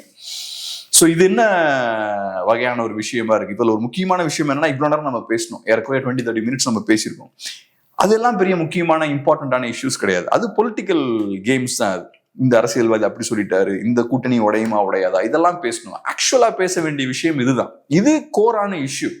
ஆயிரக்கணக்கான ஆசிரியர்கள் பாதிக்கப்படுறாங்க. நீங்க ஃப்ரீயா கொண்டு போய் குடும்ப தலைவிகளுக்கு மாசம் 1000 ரூபாய் கொடுக்குறீங்க. உங்களுக்கு ப்ராப்பரா உங்களோட எம்ப்ளாயிஸுக்கு சம்பளம் கொடுக்க முடியல. நீங்க 1000 ரூபாய் ஃப்ரீயா கொடுக்கறதுக்கு இந்த எம்ப்ளாயிஸுக்கு நீங்க சம்பளமா கொடுக்கலாம்ல, எஜுகேஷன் சிஸ்டம் பில்ட் பண்ணலாம்ல.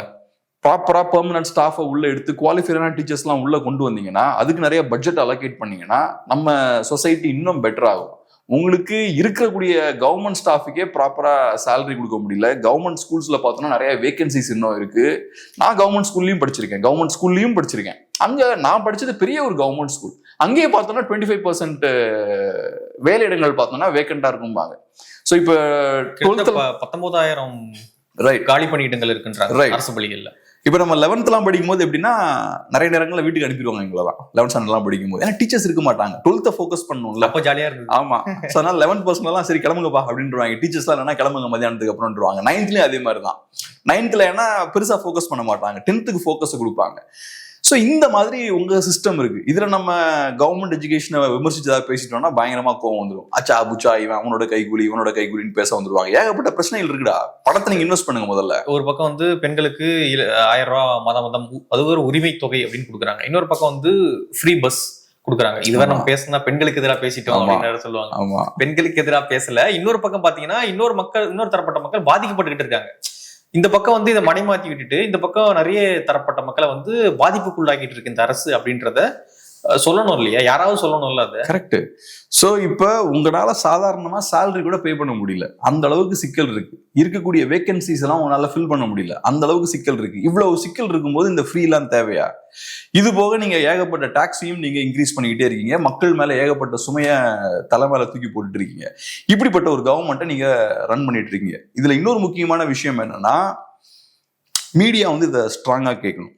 ஸ்டாலின் அவர்கள் எதிர்கட்சி தலைவராக இருக்கும்போது களத்துக்கு போறாரு, போராடக்கூடிய ஆசிரியர்களோட சேர்ந்து நின்று அவரும் போராடுறாரு. அந்த மக்களுக்கு, அந்த ஆசிரியர்களுக்கு அவரு உத்தரவாதம் கொடுக்குறாரு, கேரண்டி கொடுக்குறாரு, வாக்குறுதி கொடுக்குறாரு. நாங்க பவருக்கு வந்தோம்னா நீங்க எல்லாம் பெர்மனன்ட் எம்ப்ளாயிஸ் ஆக்கப்படுவீங்கன்னு ஒரு உத்தரவாதம் கொடுக்குறாரு. நீட் கதை தான் இது. நீட்டுக்கு எப்படி நீங்க ப்ராமிஸ் பண்ணீங்களோ, அதுக்கப்புறம் வந்ததுக்கு அப்புறம் நீட் விலக்கு வாங்கி தரலையோ, அதே மாதிரிதான் நீங்க ப்ராமிஸ் பண்றீங்க. ஒண்ணு ப்ராமிஸ் பண்ணிட்டு நீங்க அதை செய்யல. இது எவ்வளவு பெரிய தவறான ஒரு விஷயம். இதை மீடியா கொஸ்டின் பண்ணும். ஆனா இந்த ஆங்கிள் எத்தனை மீடியா சேனல் டிபேட் பண்ணிருக்காங்க? எனக்கு தெரிஞ்ச ஒரு டிபேட் கூட நடக்கல. இந்த ஆங்கிள் நீங்க டிபேட் பண்ணணும். என்ன சொல்லி நீங்க பவருக்கு வந்தீங்க, என்ன செஞ்சீங்க? ஒன்னும் செய்யாம நியாயத்தை கேட்க வரவன்ட்ட சண்டைக்கு போறீங்க, அவனை தூக்கி போய் ஜெயில வைக்கிறீங்க. அது அவனோட உரிமை, அவன் கரெக்டா தான் கேட்கறான். இங்க இருக்கக்கூடிய கம்யூனிஸ்டுகளும் பார்த்தோம்னா அந்த அளவுக்கு ஸ்ட்ராங்கா அவங்க கூட நிக்க மாட்டேங்கிறாங்க தொழிலாளர்களோட. சோ அன்பார்ச்சுனேட்லி பெரிய ஒரு சிக்கல் இருக்கு. மாதர் சங்கம் போராடல அப்படின்னா டென்ஷன் ஆயிடுறாங்க. இப்ப இதே இது யூபியில நடந்ததுன்னு வச்சுக்கோங்க, அவங்க இந்த மாதிரி ஒரு ப்ராமிஸ் பண்ணி இந்த ப்ராமிஸ் செய்யலாம்னு வச்சுக்கோங்க, அதை பேசுவாங்க. இங்க உட்காந்துட்டு பேசுவாங்க. யூபி அங்க இருக்கும், அங்க இந்த மாதிரி ஒரு விஷயம் நடந்ததுன்னா இங்க பேசுவாங்க, பயங்கரமா பேசுவாங்க. அதே மாதிரி இதே விஷயத்த இபிஎஸ் பண்ணியிருந்தான்னு வச்சிருப்போம். அவர் ஒரு ப்ராமிஸ் பண்ணி அதை செய்யாம இந்த மாதிரி திரும்ப ஒரு பிரச்சனை வருதுன்னு வச்சுப்போம், அதை பயங்கரமா பேசியிருப்பாங்க. இப்ப பேசுறதுக்கு என்ன? ஜஸ்ட் ஒரு சிம்பிள் கொஸ்டின்ங்க. நீங்க ப்ராமிஸ் பண்ணீங்க, உங்க ப்ராமிஸை கீப் அப் பண்ணீங்களா? கீப் அப் பண்ணலாம் கூட பரவாயில்ல, ரீசனை சொல்லுங்க. எதுக்கு அவனை அரெஸ்ட் பண்றீங்க? அவன் நியாயமா தானே வந்து கேட்கறான், அவன் உரிமையை தானே கேட்கறான். அவனை எதுக்கு அரெஸ்ட் பண்றீங்க? எவ்வளவு பெரிய அநியாயம். அப்ப நியாயத்து பக்கம் மக்கள் இருக்காங்க, ஜஸ்டிஸுக்கு எதிராக இங்க யார் இருக்கா? அரசு இருக்கு. சோசியல் ஜஸ்டிஸுக்கு எதிராக நீங்க செயல்படுறீங்க. இன்னொரு பக்கம் பாத்தீங்கன்னா, நாங்க ஒரு தலைவரும் திமுகவுடைய தலைவர்கள் வேற வேற டேட்டா சொல்றாங்க. 90% வாக்குறுதிகள் நிறைவேற்றிட்டோம், 95% வாக்குறுதிகள் நிறைவேற்றிட்டோம் அப்படின்லாம் மாற்றி மாற்றி சொல்லிட்டே இருக்காங்க வச்சுங்களேன்.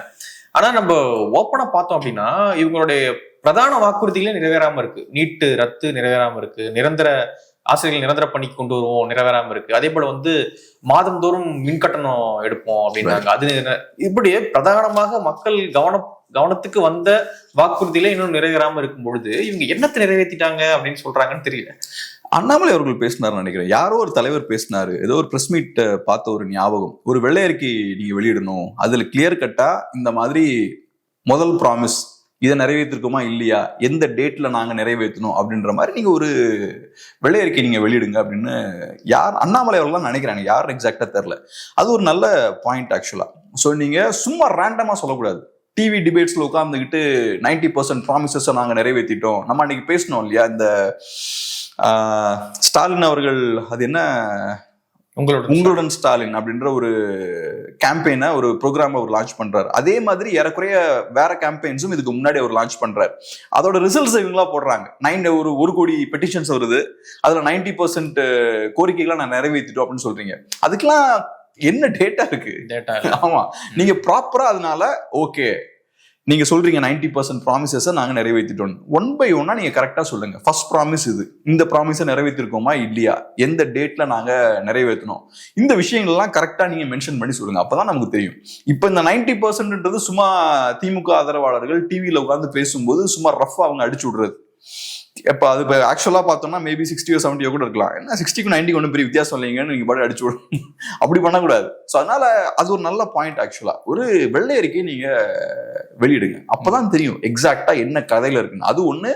ரெண்டாவது, சின்ன சின்ன ப்ராமிசஸ் மேபி நீங்க நிறைவேற்றிருக்கலாம், அது ஈஸியா பண்ணிடலாம். கொஞ்சம் ஃபண்ட்ஸ் இருந்தா நீங்க அதை ஈஸியா பண்ணிடலாம். அந்த உரிமை தொகையை கிட்டத்தட்ட 2 ஆண்டு காலம் கிடப்புல போட்டாங்க. பிடிஆர் நிதியமைச்சரா இருக்க வரைக்கும் அதை நிறைவேற்றவே முடியல. அதுக்கப்புறம் தான் தங்கம் தென்னரசு வந்த பிறகுதான் கொண்டு வந்தாங்க. அதுக்கு ஒரு எலெக்ஷன் தேவைப்படுது. அது ஒரு எலெக்ஷன் தேவைப்பட்டுச்சு, 2024 எலெக்ஷன் தேவைப்பட்டுச்சு.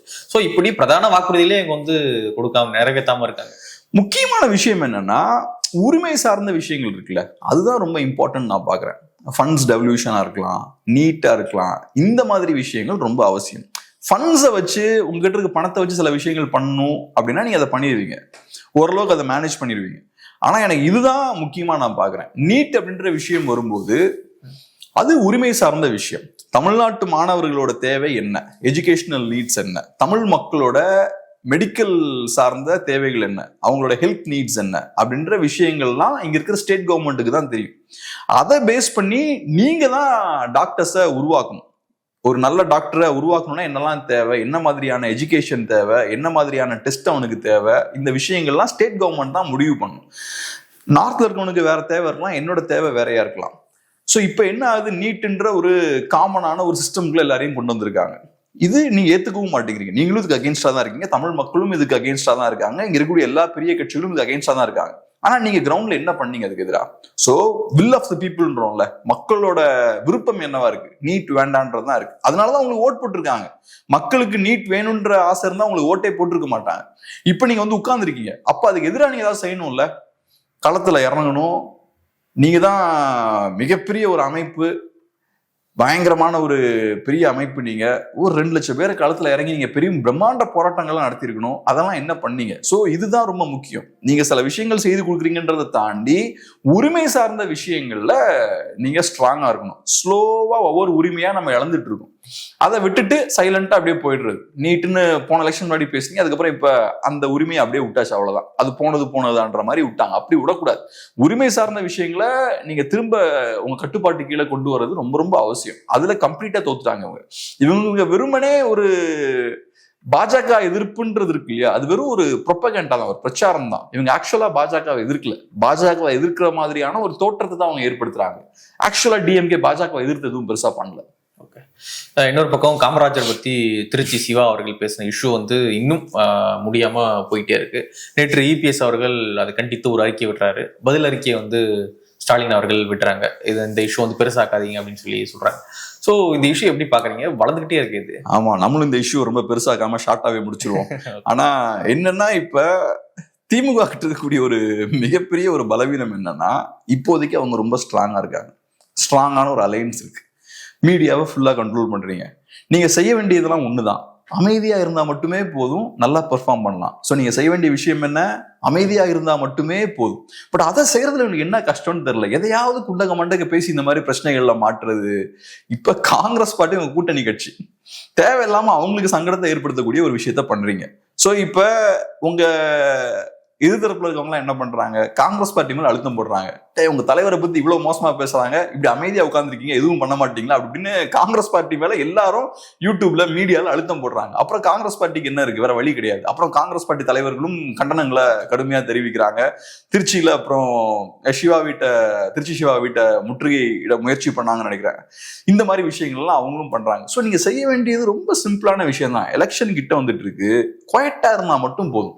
எலெக்ஷன் டைம்ல நீங்க எதுவும் பேசாம அமைதியா இருந்தீங்கன்னா ஸ்மூத்தா எலெக்ஷன்ல ஜெயிக்கலாம். பட் அதை தாண்டி இவர் இந்த மாதிரி ஏதாவது பேசுறது, பொன்முடி அவர்கள் எதையாவது பேசுறது, இப்படி எதையாவது பேசி இல்லாத புது பிரச்சனையை ஏன் இவங்க உருவாக்குறாங்கன்னு எனக்கும் புரியல. இது உருவாக்க வேண்டிய தேவையே இல்லை, பட் அன்பார்ச்சுனேட்லி உருவாக்குறாங்க. உருவாக்குனதுக்கு அப்புறம் பார்த்தோம்னா இப்ப அதை ஒரு மாதிரி ஹேண்டில் பண்ண ட்ரை பண்றாங்க. ஆனா இப்ப வரைக்கும் மன்னிப்பெல்லாம் கேட்கல, மன்னிப்பும் கேட்கல, நான் சொன்னது தவறுன்னு பின்வாங்கவும் இல்லை. ஜஸ்ட் இந்த மாதிரி எங்களுக்கு அந்த மாதிரி இன்டென்ஷன் இல்லை அப்படின்ற மாதிரி சாதாரணமா நீங்க ஒரு அறிக்கை விடுறீங்க. முதல்வரோட அறிக்கையிலையும் அதே மாதிரி திருச்சி சிவாவை கண்டிச்செல்லாம் அவங்க எதுவுமே பேசல. ஸோ மன்னிப்பு அப்படின்ற விஷயம் வந்து அந்த சைட்ல இருந்து வரல. ஆனா திருச்சி சிவா பேசின விஷயம் டெஃபினட்டா காமராஜர் அவர்களை சிறுமைப்படுத்தக்கூடிய ஒரு விஷயம் தான். காமராஜர் அவர்கள் பரவலா மக்களால எப்படி பார்க்கப்படுறாருன்னா, அவர் ஒரு செல்ஃப்லெஸ் லீடர் தான். உண்மையும் கூட தான், அவரு செல்ஃப்லெஸ் லீடர் தான். ஸோ அவரை டேமேஜ் பண்ண வேண்டிய தேவை கிடையாது. இன்னைக்கு பாருங்க, இந்த இஷ்யூ இவர் பேசுறாரு, பேசிட்டு திருச்சி சிவா அவர்கள் பேக் ஃபுட்ல தான் இருக்காரு. இப்ப அப்படியே கொஞ்சம் லைட்டா 2 ஸ்டெப் பேக் போறாரு. ஆனா திமுக ஆதரவாளர்கள் பேக் ஃபுட்ல இல்ல. அவங்க பண்றாங்க. உங்களுக்கு காமராஜரை டேமேஜ் பண்ண வேண்டிய தேவை என்ன வந்தது? எல்லாரையும் எதிரியாக்க வேண்டியது, ஊர்ல இருக்க எல்லாரையும் எதிரியாக்கணும். இப்ப காமராஜர் அவர்களோட வீடுன்னு சொல்லிட்டு ஒரு போட்டோ, அது மாஃப்ட்ன்றாங்க, அதுல ஏசி இருக்கு. அதுக்கப்புறம் காமராஜர் பயன்படுத்திய கார் ஏசி இருக்குன்றாங்க, அது மாஃப் பண்ணப்பட்ட வீடியோன்னு போட்டோன்றாங்க. நமக்கு என்ன தெரியல அது.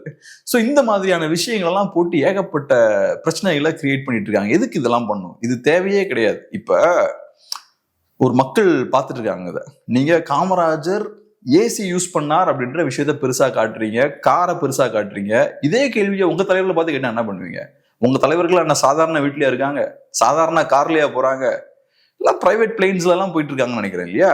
எடப்பாடி கூட சொன்னாரு, நீங்க என்ன நான் சுந்தரா டிராவல்ஸ்ல போற ரைட்டு, நீங்க பிரைவேட் ஜெட்ல போயிட்டு இருக்கீங்களே, அது என்ன கணக்கு? இவங்க எல்லாம் வரும்போது, அரசியலுக்கு வரும்போது எப்படி வந்தாங்க? இது இந்த பணம் எல்லாம் எங்க இருந்து வருது? என்ன அரசியல் அவ்வளவு பெரிய பிசினஸா என்ன? முதல்ல அரசியல் பிசினஸா என்ன? நீங்க அரசியலுக்குள்ள வந்தோடனே இப்படி உங்களோட செல்வம்லாம் அப்படியே டக் டக் டக்குன்னு பல மடங்கு இன்க்ரீஸ் ஆகுறதுக்கு. ஸோ நீங்க காமராஜர் மாதிரியான ஒரு இண்டிவிஜுவலை இவ்வளவு அக்ரெசிவா அட்டாக் பண்றீங்கன்னா, நேச்சுரலா மக்கள், சாதாரணமான மக்கள் என்ன யோசிப்பாங்க? என்னடே இவ்வளவு பேசுறீங்க ஒரு ஏசிக்கு, நீங்களாம் குறைஞ்ச வாழ்க்கையோட வாழ்ந்துட்டு இருக்கீங்க அப்படின்னு கேட்டா நீங்க என்ன பண்ணுவீங்க? இந்த பேசிக் விஷயம் உங்களுக்கு புரிய மாட்டேங்குது. இப்ப அண்ணாமலையோட ரஃபால் அந்த வாட்ச் பிரச்சனை வந்தது இல்ல, ரஃபால் வாட்சுக்கு பில் இல்ல, ஓகே பில் இல்ல, அவர் கொடுக்கல, அதெல்லாம் தப்பு தான். ஆனா அதை கேட்கறது யாருன்னா திமுக, கம்யூனிஸ்ட் பார்ட்டி இல்ல. ஒரு கம்யூனிஸ்ட் கேட்டாரா எனக்கு புரிஞ்சுக்க முடியுது. நான் சாதாரண வாழ்க்கை வாழ்ந்துட்டு இருக்கேன், நான் ஒரு பழைய HMT வாட்ச் போட்டிருக்கேன், இவன் எப்படி ரஃபால் வாட்ச் போடலாம் அரசியல் இருந்துட்டு கேட்டா எனக்கு புரிஞ்சுக்க முடியும். அதுவும் கேட்ட செந்தில் பாலாஜி இதுல என்ன லாஜிக் இருக்கு? சோ நீங்க வந்து கண்ணாடி வீட்டுக்குள்ள உட்கார்ந்துக்கிட்டு ஊர்ல இருக்க எல்லா மேலையும் கல்லு எறியுது, தேவையில்லாத வம்பளுக்கு. இப்ப சிவாவும் ஸ்டாலினும் அவர்களுமே என்ன சொல்லுவாங்கன்னா, எப்ப அந்த பிரச்சனையை விட்டுருவோம், காங்கிரஸ் நம்ம கூட்டணி கட்சி, ஏதோ தெரியாதனமா பேசிட்டோம், ஸ்காமா விட்டுறலாம் அப்படின்னு அவங்களே நினைக்கிறாங்க. ஆனா கீழே இருக்கிற இந்த டிஎம்கே சப்போர்ட்டர்ஸ் இருக்காங்க பாருங்க, முற்போக்காளர்கள், காமராஜரை இப்ப பெரிய எதிரி, அவரை காலி பண்ண நினைக்கிறாங்க. இன்னொரு பக்கம் பாத்தீங்கன்னா 2024 எலெக்ஷனுக்கு முன்னாடி பிஜேபி ஏடிஎம்கே கூட்டணி ஏன் உடைஞ்சதுன்னு சொல்லப்படுது நிறைய காரணங்கள். அதுல வெளிப்படையா அவங்க என்ன சொன்னாங்க அப்படின்னா, எங்க தலைவர் ஜெயலலிதா வந்து இவங்க தப்பா பேசிட்டாங்க, எங்க தலைவர் அண்ணா தப்பா பேசிட்டாங்க, கூட்டணியை வந்து பிரேக் பண்றோம் அப்படின்லாம் ஒரு காரணத்தை சொன்னாங்க. அப்படியே இன்னைக்கு 2026 எலெக்ஷன் இருக்குது. இன்னைக்கு பார்த்தோம் அப்படின்னா காமராஜர் அவர்களை தமிழ்நாடே போற்றும், காங்கிரஸ் மட்டும் இல்ல தமிழ்நாடே போற்றக்கூடிய பெருந்தலைவரை வந்து இப்படி இழிவுபடுத்தக்கூடிய விதமாக இன்னைக்கு திமுக செயல்பட்டுக்கிட்டு இருக்கு. ஆனா காங்கிரஸ் வந்து அமைதியா போயிட்டு இருக்காங்க. நாங்க பிரேக் பண்றோம் இந்த கூட்டணியை, எங்க தலைவர் அப்படி பேசிட்டீங்க அப்படின்னு பேச மாட்டாங்களே. உங்களுக்கு காங்கிரஸ் பார்ட்டி மேல அழுத்தத்தை போட்டு இந்த கூட்டணியை முடிச்சு கட்டணும், எப்படியாவது இந்த கூட்டணியை முடிச்சு கட்டணும். பாவமா இருக்கு எனக்கு காங்கிரஸை பாக்குறதுக்கு. அவங்களுக்கு இப்ப சவுத்தை நம்பிதான் இருக்காங்க. நார்த்ல காங்கிரஸ் பார்ட்டிக்கு ஒண்ணும் கிடையாது. அதுவும் திமுக முக்கியமான பார்ட்னர். இப்ப சிவா எதையோ பேசிட்டு போயிட்டாரு, எல்லாம் போட்டு காங்கிரஸ் தான் அடிக்கிறாங்க. என்ன இவ்வளவு மோசமா பேசியிருக்காரு உங்க தலைவரை பத்தி, அமைதியா இருக்கீங்க அப்படின்ற மாதிரி கேக்குறாங்க. இது கிட்னி திருடி இவனுக்கும் என்னடா கண்டதை தூக்கி அடிக்கிறான், கம்முன்னு உட்காந்துருக்க அப்படின்னு. நாங்களே அவங்களோட ப்ரொடெக்ஷன்ல தான் இருக்கோம், நாங்க எங்கடா போய் அவங்க கிட்ட சண்டைக்கு போறதுன்ற மாதிரி அவங்களும் பாவம் திணறி போய் உட்கார்ந்துருக்காங்க. ஆனா ஜோக்ஸ் அப்பார்ட் இன்னொரு முக்கியமான விஷயம் என்னன்னா, இப்ப ஒரு கட்சியா இருக்கலாம், ஒரு மாநிலமா இருக்கலாம், ஒரு நாடா இருக்கலாம், அவங்களோட தலைவர்களை பாதுகாக்க தெரியணும். அவங்க தலைவர்களை பாதுகாக்கிறது கூட துப்பு இல்லைன்னா அந்த கட்சி அழிவை நோக்கி போயிட்டு இருக்குன்னு அர்த்தம், அந்த நாடு அழிவை நோக்கி போயிட்டு இருக்குன்னு அர்த்தம், அந்த மாநிலம் அழிவை நோக்கி போயிட்டு இருக்குன்னு அர்த்தம். இப்ப நமக்காக ஒரு தலைவர் சண்டை போடுறாரு, லைஃபை தியாகம் பண்ணியிருக்காருன்னா அந்த தலைவரை ப்ரொடெக்ட் பண்ணக்கூடிய ஸ்ட்ரென்த் நமக்கு இருக்கணும். அந்த தலைவர் விட்டுட்டு போன அந்த லெகசி இருக்கும் பாருங்க, அதை ப்ரொடெக்ட் பண்ணக்கூடிய ஸ்ட்ரென்த் நமக்கு இருக்கணும். நம்ம தலைவர்களை கூட நம்மளால பாதுகாக்க முடியலன்னா நம்ம ஒரு குரூப்பா நம்ம பெரிய வீழ்ச்சியை நோக்கி போயிட்டு இருக்கோம்னு அர்த்தம். காங்கிரஸ் பார்ட்டினாலும் அதுதான், ஒரு தலைவரை கூட அவங்களால ப்ரொடெக்ட் பண்ண முடியல. தமிழ் மக்களோட பிரச்சனையும் அதுதான், நம்மளோட தலைவர்களை நம்மளால ப்ரொடெக்ட் பண்ண முடியல. நமக்காக சண்டை போட்டு நமக்காக தியாகம் பண்ண தலைவர்கள் எல்லாம் நம்மளால ப்ரொடெக்ட் பண்ண முடியல. அதனாலதான் இன்னைக்கு ஊழல்வாதிகளை பெருசா கொண்டாடிட்டு இருக்காங்க தலைவர்கள். நமக்காக சண்டை போட்ட தலைவர்கள் நம்ம ப்ரொடெக்ட் பண்ணியிருந்தோம்னா, பாதுகாத்திருந்தோம்னா நம்ம இந்த நிலைமையில இருக்க மாட்டோம். நம்ம இன்னைக்கு மோசமா இருக்க காரணம் அதுவும் ஒண்ணு. ஒரு தனிநபர் தாக்குதல், கேரக்டர் அசாசினேஷன் சொல்லுவாங்க, அந்த மாதிரியான தாக்குதலை இன்னைக்கு காமராஜர் மேல கட்டவிழ்த்து விடுறாங்க. ஒரு பக்கம் பாத்தீங்கன்னா தம் அடிப்பாரு, சரக்கடிப்பாரு அப்படின்னு ஒரு பக்கம், இன்னொரு பக்கம் அவர் 2 பொண்டாட்டி வச்சிருந்தாரு இந்த பக்கம். இப்படியான ஒரு தனி நபரையே இழிவுபடுத்தும் விதமாக ஒரு செயலை வந்து இன்னைக்கு டிஎம்கே செஞ்சுக்கிட்டு இருக்காங்க. அவரு சிகரெட் அடிக்கிறார், ரைட், 2 பொண்டாட்டி, நீங்க என்னடா பண்ணிட்டு இருந்த அப்படின்னு ஒரு கேள்வி இருக்கு இல்லையா? சோ திருப்பி கேட்டோம் அப்படின்னா இவங்க எங்க மூஞ்சி வச்சுப்பாங்க, என்ன தார்மீகத்துல இது கேட்கறாங்கன்னு ஒண்ணு இருக்குல்ல. இப்ப காமராஜரை நீங்க டேமேஜ் பண்ண வேண்டிய தேவை உங்களுக்கு என்ன? நீங்க காங்கிரஸோட அலையன்ஸ்ல இருக்கீங்க. அப்படி இல்லைன்னா கூட ஒரு காமராஜர் போல ஒரு தலைவர் வந்து ஏன் டேமேஜ் பண்ண போறோம்? அந்த அளவுக்கு வெறுப்பு உங்களுக்கு. எல்லார பார்க்கும் போதும் ஏதோ ஒரு கணக்கு உங்களுக்கு போகுது. காங்கிரஸ் பார்ட்டி ஒரு நேஷனல் பார்ட்டி, அவங்க அந்த காலத்துல ஒரு பார்ப்பன கட்சி, இப்படி ஏதோ ஒரு கனெக்ஷன், ஏதோ ஒரு மைண்டுக்குள்ள ஏதோ ஒரு கால்குலேஷன் ஓடுது. காங்கிரஸ் பார்ட்டி இன்னைக்கு வீக்கா இருக்கக்கூடிய ஒரு பார்ட்டி, கம்ப்ளீட்டா உங்களோட கண்ட்ரோல் இருக்கக்கூடிய பார்ட்டி. அந்த பார்ட்டியால இன்னைக்கு உங்களுக்கு லாபம், உங்களால அந்த பார்ட்டிக்கு லாபம். ராகுலுக்கு விசுவாசமா இருக்காங்களா இல்லையா? இன்னைக்கு ஸ்டாலின் தான் விசுவாசமா இருக்காங்க. சோ அந்த பார்ட்டியால உங்களுக்கு நிறைய லாபங்கள் வந்துட்டு இருக்கு. தேவையில்லாம அந்த பார்ட்டிக்கு ஏன் இந்த மாதிரி வம்பிழுத்து விடுறீங்க? இப்ப அவங்க இதை கேட்டாங்களா, காமராஜரை பத்தி நீங்க பேசணும்னு? பேசாம அமைதியா இருக்க வேண்டியதானே. இப்ப எல்லாரும் போய் காங்கிரஸ் பார்ட்டி தான் நோண்டிட்டு இருக்காங்க. இது காங்கிரஸ்க்கு மட்டும் இன்னைக்கு நடக்கல, திமுக கூட்டணியில் இருக்கக்கூடிய காங்கிரஸ்க்கு மட்டும் நடக்கல. இன்னைக்கு முன்னாடி வந்து சாம்சங் தொழிற்சாலை பிரச்சனை வரும்பொழுது கம்யூனிஸ்ட கடுமையா விமர்சனம் பண்ணாங்க. உங்களாலதான் வந்து தமிழ்நாடு இன்னைக்கு கொஞ்சம் பின்னாடி இருக்கு, உங்களாலதான் வந்து பல தொழிற்சாலைகள் வந்து வெளியேறிச்சு, வெஸ்ட் பெங்கால் டேட்டா அப்படின்னு நிறைய டேட்டாஸ் எல்லாம் கொடுத்து திமுக கம்யூனிஸ்ட் வந்து டார்கெட் பண்ணிட்டு இருந்தாங்க.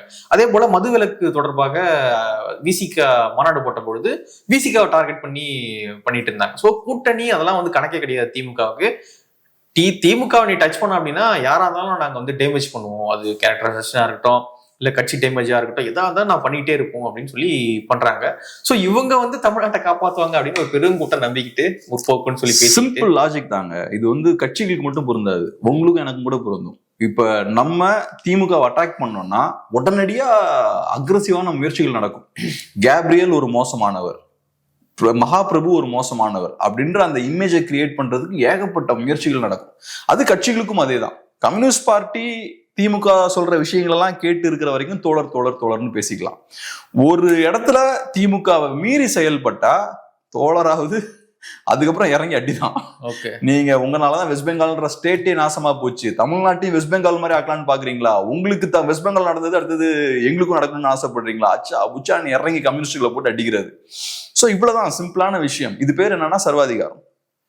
இது ஒரு டிஃப்ரெண்ட் கைண்ட் ஆஃப் சர்வாதிகாரம், அந்த பூஷ்வாத்தனம்ன்றது. ஆமா, இப்ப எமர்ஜென்சி பீரியட்ல நீங்க கவர்மெண்ட்டை மீறி பேசுனீங்கன்னா அது வேற மாதிரியான லீகல் ஆக்ஷன் எடுப்பாங்க, உங்களை வந்து அரெஸ்ட் பண்ணுவாங்க, ஜெயில தூக்கி போடுவாங்க, இந்த விஷயங்கள்லாம் பண்ணுவாங்க.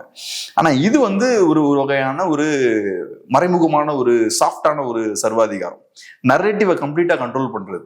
என்னை பத்தி நீ அட்டாக் பண்ணனா நான் உன்னை வேற வகையில் அட்டாக் பண்ணுவேன், உனக்கு எதிராக நிறைய அவதூறுகள்லாம் பரப்புவேன். அந்த மாதிரி நம்ம டேமேஜ் பண்ணுவேன். அப்ப நான் நேச்சுரலா என்ன பண்ணுவான், விமர்சிக்கக்கூடியவன்லாம் ரைட் நம்ம பேரை கெடுத்துவான் போலியவன், சரி அமைதியா போயிடுவோம் அப்படின்னு அமைதியா போயிடுவாங்க. ஸோ இவங்க நரேட்டிவை கண்ட்ரோல் பண்றதுக்கு வேற ஆயுதங்களை கையில் எடுக்கிறாங்க. ஹிட்லர் ஒரு ஆயுதத்தை கையில் எடுத்தாரு, இந்திரா காந்தி ஒரு ஆயுதத்தை ஒரு வகையான ஆயுதத்தை கையில் எடுத்தாங்க, பிஜேபி ஒரு டைப் ஆஃப் அப்ரோச் எடுத்தாங்க. இவங்க இந்த மாதிரியான ஒரு சீப் தேர்ட் ரேட் மெத்தடை யூஸ் பண்றது, ஆபாசம் அப்படின்ற ஒரு ஆயுதத்தை கையில் எடுக்கிறது. எனக்கு உங்களுக்குமே அதான் நடக்கும். நம்ம ஏதாவது தப்பா பேசணும், தப்பா எதுவும் பேசல, இருக்கிற ஃபேக்ட்ஸை நம்ம சொன்னோம்னா அது திமுகவுக்கு எதிராக போச்சுன்னா அவ்வளவுதான். அதுக்கப்புறம் இவன் வந்து பிஜேபி, இவன் வந்து உலகத்துல இவன் தான் மோசமானவன். ரொம்ப நாளைக்கு இது போகாது இல்லையா? ரொம்ப நாளைக்கு போகாது, பண்ண முடியாது. எந்த தவறுமே ரொம்ப நாள் பண்ண முடியாது. தவறு நீங்க பண்றீங்கனாலே கொஞ்ச நாள் தான் பண்ண முடியும். நல்ல விஷயங்களை நீங்க கண்டினியூவா பண்ணிக்கிட்டே இருக்கலாம். தவறுகளை என்னைக்கும் கண்டினியூஸா பண்ண முடியாது. எல்லா தவறுகளுக்கும் ஒரு முடிவு டெஃபினட்டா வரும். ஓகே, நிறைய விஷயங்களை நம்மோடு பகிர்ந்துட்டீங்க. நன்றி. நன்றி.